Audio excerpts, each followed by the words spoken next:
इस कविता का जो विषय है, वो जो शब्द है, असल में उस पर कविताएं नहीं लिखी जा सकती। दुनिया की किसी भी कलम में इतनी ताकत नहीं है कि वो माँ पे कविताएं लिख सके। मैं तो बहुत छोटा कलमकार हूं, मैं माँ पे क्या कविताएं लिखूंगा। मैंने एक कविता सिर्फ ये लिखी है कि जब माँ हमारे पास होती है तब शायद उसके होने का एहसास नहीं होता। जब माँ नहीं होती तब जिंदगी क्या होती है, बस मैं ये कहना चाहता हूं। तब आप सुने उस कविता को। एक बहुत छोटी सी कहानी उस कविता के शुरू में कहता हूं। एक जंगल में एक संगीतकार मृदंग बजाता था। मृदंग ढोलक की तरह एक वाद्य को कहते हैं। और जब मृदंग बजाता तो एक बकरी का बच्चा वहां रोज आके खड़ा हो जाता। एक दिन ये कैमरे जो भी है बंद कर दें प्लीज, फॉर गॉड सेक। बकरी का बच्चा वहां खड़ा हो जाता आके, तो मृदंग जो बजाता था संगीतकार, उसने उस मेमने से एक दिन पूछ लिया कि यार तुझे क्या मेरा सुर, मेरी ताल, मेरी लय बहुत अच्छी लगती है जो तू रोज यहाँ चला आता है। वो बोला मैं नहीं जानता कि आप क्या बजाते हैं, न मुझे सुर की समझ, न ताल की समझ, न लय की समझ। मैं तो बस इतना जानता हूं कि इस ढोलक पे, इस मृदंग पे जो चमड़ा मढ़ा है वो मेरे माँ के बदन से आया है। क्या बात है, बहुत अच्छे, वाह। जब उस पे थाप पड़ती है मैं आके खड़ा हो जाता हूं। बहुत अच्छे, वाह। मेरी कविता माँ के न रहने पे भीतर से पड़ी हुई थाप की कविता है, तब सुनाना चाहता हूं। इस कविता में अगर आपके आंसू बाहर की दुनिया की यात्रा करना चाहे तो रोकिएगा मत। अगर आपको ठीक लगे, जैसा कहता हूं जब माँ नहीं होती तब जिंदगी क्या होती है। एक मुनव्वर राणा साहब का शेर उधार लेता हूं कि किसी के हिस्से में मकान आया, किसी के हिस्से में दुकान आई, मैं सबसे छोटा था, मेरे हिस्से में माँ आई। क्या बात है, वाह वाह, बहुत अच्छा। तब कहता हूं कि कल जब उठकर काम पर जा रहा था तो अचानक लगा कि कोई रोक लेगा मुझे। कल जब उठकर काम पर जा रहा था तो अचानक लगा कि कोई रोक लेगा मुझे और कहेगा खड़ा खड़ा दूध मत पी, हजम नहीं होगा। मुझे लगा कोई कहेगा खड़ा खड़ा दूध मत पी, हजम नहीं होगा, 2 घड़ी सांस ले ले, अरे इतनी ठंड और कोट भूल गया, इसे भी अपने पास ले ले। मन में सोचा माँ रसोई से बोली होंगी जिसके हाथों में सना आटा होगा। अगली पंक्ति के खालीपन से जुड़े और जुड़े तो मुझे बताएं। मन में सोचा माँ रसोई से बोली होंगी जिसके हाथों में सना आटा होगा, और पलट के देखा तो क्या मालूम था कि वहां सिर्फ सन्नाटा होगा। पलट के देखा तो क्या मालूम था कि वहां सिर्फ सन्नाटा होगा।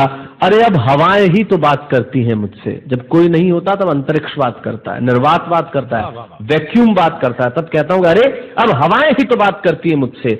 लगता है जब जाऊंगा किसी खास काम से तो कोई कहेगा दही शक्कर खा ले बेटा, अच्छा शगुन होता है। कोई कहेगा गुड़ खा ले बेटा, अच्छा शगुन होता है। पर मन इसी बात के लिए तो रोता है कि सब कुछ है माँ, सब कुछ, जिस आजादी के लिए तुझसे मैं सारी उम्र लड़ता रहा। आपने अपने बचपन में देखा होगा, माए हमें टोकती है, यहां मत जा, वहां मत जा, ये मत कर, वो मत कर। तब हम आजाद होना चाहते हैं और आजादी की कीमत कितनी बड़ी देनी पड़ती है। अगर कम शब्दों में मैंने ठीक बात कह दी हो तो इसका एहसास मुझे जरूर कराइएगा कि सब कुछ है माँ, सब कुछ, जिस आजादी के लिए तुझसे मैं सारी उम्र लड़ता रहा वो सारी आजादी मेरे पास है।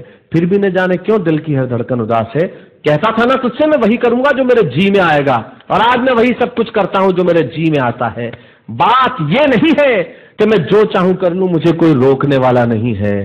बात है तो इतनी सी कि सुबह देर से उठूं ना तो कोई टोकने वाला नहीं है। बहुत अच्छे, वाह वाह, बहुत अच्छे, वाह वाह वाह वाह। बात है तो इतनी सी कि सुबह देर से उठूं ना तो कोई टोकने वाला नहीं है। रात को देर से लौटूं तो कौन नाराज होगा भला, कौन कहेगा बार बार कि अब कहां चला। आप ही के जिंदगी के कुछ दृश्य चुराता हूं और आप ही को सौंपता हूं। रात को देर से लौटूं तो कौन नाराज होगा भला, कौन कहेगा बार बार कि अब कहां चला। दोस्तों के साथ घूमने पर उल्हाने कौन देगा, मेरे वो तमाम झूठे बहाने कौन देगा। सच कहा साहब, गम की चोटें जख्मों पे फौलाद से ज्यादा क्या होगी, और माँ की दौलत दुनिया में औलाद से ज्यादा क्या होगी। तब कहना चाहता हूं कि रात को देर से लौटूं तो कौन नाराज होगा भला, कौन कहेगा बार बार कि अब कहां चला।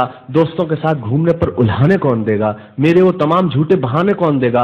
कौन कहेगा कि इस उम्र में क्यों परेशान करता है। हाय राम, ये लड़का क्यों नहीं सुधरता है।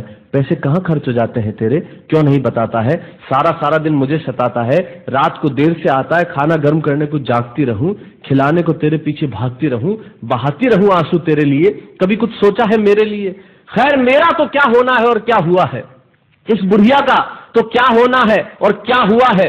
तू खुश रह लेना यही दुआ है, और आज तमाम खुशियां ही खुशियां। जीवन में जो सर्वश्रेष्ठ एक पंक्ति जो ईश्वर ने मुझे सौंपी वो मैं आपको सौंपता हूं।